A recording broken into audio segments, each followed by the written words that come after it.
ქართული ოცნების პრემიერმა ირაკლი კობახიძემ ახალი მინისტრი პაატასალია იუსტიციის სამინისტროს თანამშრომლებს წარუდგინა. კობახიძის მტკიცებით ცალია ქვეყანაში ერთ-ერთი ყველაზე მაღალკვალიფიციური იურისტია. ოცნების მთავრობის მეთაურმა მადლობა გადაუხადა იუსტიციის ყოფილ მინისტრს ანდრი ოხანაშვილს და მას სუსის ხელმძღვანელის თანამდებობაზე წარმატებები უსურვა. თავის მხრივ კობახიძეს გამოცხადებული ნდობისთვის მადლობა გადაუხადა პაატასალიამ. მე მინდა კიდევ ერთხელ მადლობა გადაუხადო ანდრი ოხანაშვილს მის მიერ გაწეული სამუშაოსთვის იუსტიციის სამინისტროში, როგორც მოგეხსენებათ, მან დაიკავა ასე ვიტყოდი საგანგებო მნიშვნელობის თანამდებობა, სახელმწიფო საფრთხეების სამსახურის უფროსის თანამდებობა, არის ძალიან მნიშვნელოვანი პასუხისმგებლობა და მას მინდა დიდი წარმატებები უსურვა ამ ახალ საქმეში.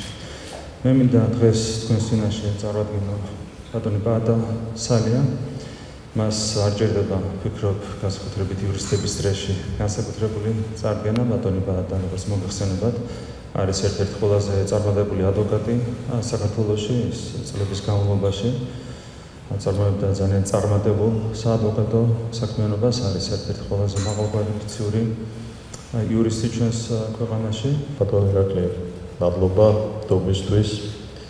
ჩემთვის დიდი პატივია ვიყო იმ გუნდის წევრი, რომელსაც თქვენ ხელმძღვანელობთ, რომლის ლიდერის თქვენ ბრძანდებით. ჩემთვის პატივია ვიყო იუსტიციის მინისტრი და საქართველოს მთავრობის წევრი. რა თქმა უნდა, მე მესმის კარგად და სრულად ვაცნობიერებ, რაოდენ დიდი პასუხისმგებლობაა იყო საქართველოს იუსტიციის მინისტრი. გპირდები საზოგადოებას, გპირდებით თქვენ. ღირსეულოდ ვიმსახურო ამ თანამდებობაზე ჩვენს ხალხს, ჩვენს ქვეყანას, ღირსეულად გავუმკლავდეთ ნებისმიერ გამოწვევას, რომელიც ჩვენ წინაშე იქნება. ამაში, რა თქმა უნდა, თქვენი დიდი იმედი მაქვს. პაატასალია ქართული ოცნების მე-11 მოწვევის პარლამენტის წევრი იყო. მანამდე იგი რუსთავიორის გენერალური დირექტორის თანამდებობას იკავებდა. სტრასბურგის სასამართლოს ცნობილი გადაწყვეტილებიდან ერთ თვეში მან ტელევიზიიდან გაათავისუფლა თანამშრომლები, რომლებიც რუსთავიორის კრიტიკულ სარედაქციო პოლიტიკას უზრუნველყოფდნენ.